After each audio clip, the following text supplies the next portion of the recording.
Can you tell a clear difference between these images of the Hero 10 and the Hero 9? At first glance it's difficult, especially when you're looking at these images on a smartphone. But there are differences. I'll show them to you in this video. Has the Hero 10 really become the better camera? Let's try to answer this question together. So please don't forget to write me your opinion in the comments at the end of the video. Today I'm going to focus on the two most important qualities of a good action camera: image quality and stabilization. When it comes to image quality, colors play a very important role. So let's compare the colors of the two GoPros with the help of these first images. And right at the beginning, there is a big surprise. GoPro introduces with natural a new color profile for the first time in many years. Besides flat, there is now vibrant and natural. While vibrant basically corresponds to the old GoPro color profile, natural, as you can see here, creates a slightly more desaturated look. The colors are also slightly different, although not by much. As you will see, this will not be the only surprise today. Here you can see a comparison between a Hero 10 shot with vibrant and a Hero 9 shot. These shots were taken in 5K. As I said earlier, they are very similar in terms of colors. However, there are some clear differences between these two shots. The Hero 10 shot has more contrast and also more structure in the clouds. The difference is even more obvious here. The Hero 10 shot is much richer in contrast. The shadows and midtones are brightened. The shot has more punch overall. With 5.3K, the Hero 10's highest possible resolution is slightly higher than the 5K of the Hero 9. So does the Hero 10's image contain more details? Again, these are two shots in 5K. If we zoom in, here at 200% and then at 500%, you can say that the Hero 10 shot looks a little sharper, but it doesn't actually have more detail. Rather, it has more digital, that is, artificial sharpness, whereby the contrasts at the edges are simply raised. By the way, both shots were taken with a sharpness setting of medium, because medium is the default setting on the Hero 10. That made me a bit curious, so I set the sharpness on the Hero 10 to low. And indeed, as you can see here, the shot finally looks a bit softer. You can also see in this shot that the sky has a bit more texture on the Hero 10. In general, the look of the Hero 10 reminds me very much of the look of the Super Photo mode. I wanted to show you this shot because the Hero 10 produces a much warmer image than the Hero 9. The automatic mode opts for a completely different white balance. All in all, the Hero 10's shot looks more pleasant as a result. However, this was rather an exception. In most cases, the white balance was identical. Again, you can see on the side that the shadows are a little brighter on the Hero 10 in comparison. Then I wanted to see if there was a clear difference between 5.3K and 4K on the Hero 10. Here is the shot in 5K and here is the same image in 4K. So both were shot on the Hero 10. You can clearly see that the shot in 4K has more digital sharpness. The image in 5K looks better overall and is much more pleasing to the eye. In the back, with the mountains, you can see that details are also lost in the 4K image. So don't let anyone tell you that you can get better image quality with the GoPro in a lower resolution. Now I wanted to know how it looks like with compression. As you may know, video footage is compressed to save storage space. This leads to compression artifacts. These are muddy, pixelated areas in the image. YouTube compresses the video files again and the image then often looks terrible. This is a worst case scenario. Thousands of small details in similar color. It won't look good on YouTube. Can you see a difference between the Hero 10 and Hero 9 shot here? The most important of all colors is the color of the skin tones.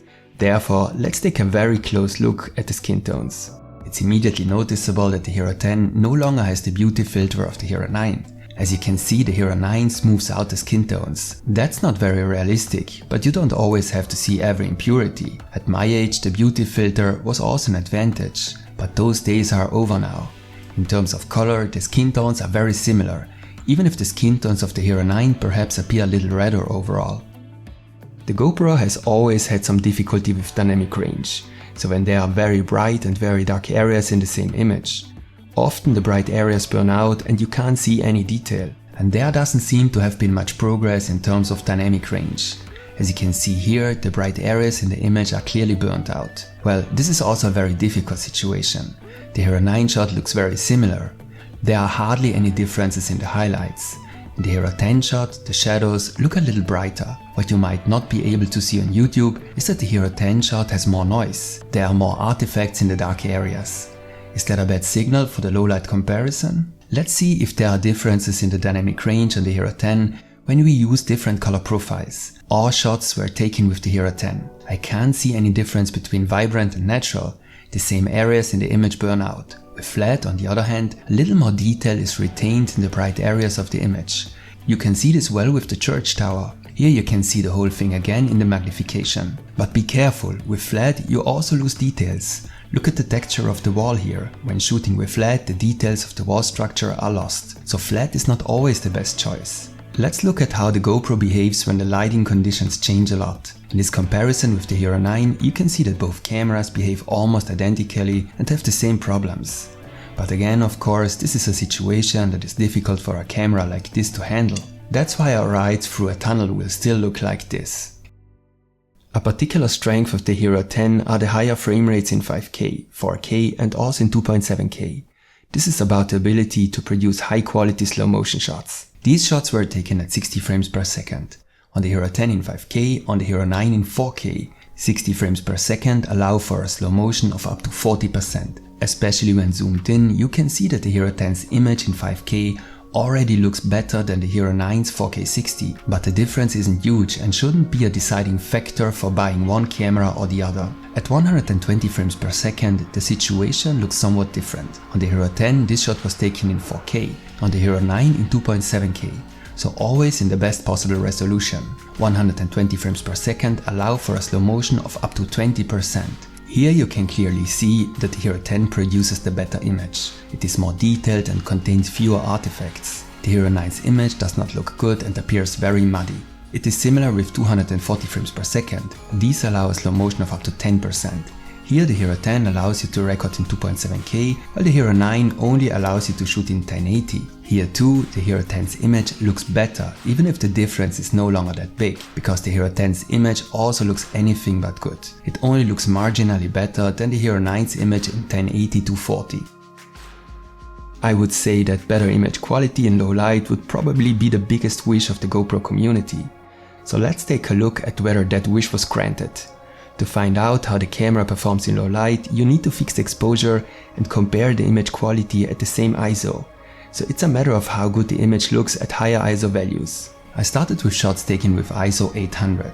Up to an ISO of 400, the image of both cameras is still quite alright. You'll have to follow my commentary a bit more here, because on YouTube you can't always see the image noise very well. At ISO 800 I can see two things. As already mentioned, the Hero 10 brightens up the shadows. It also does this in low light conditions. That's why the image looks a little brighter here. However, the Hero 10 already produces significantly more image noise at an ISO of 800.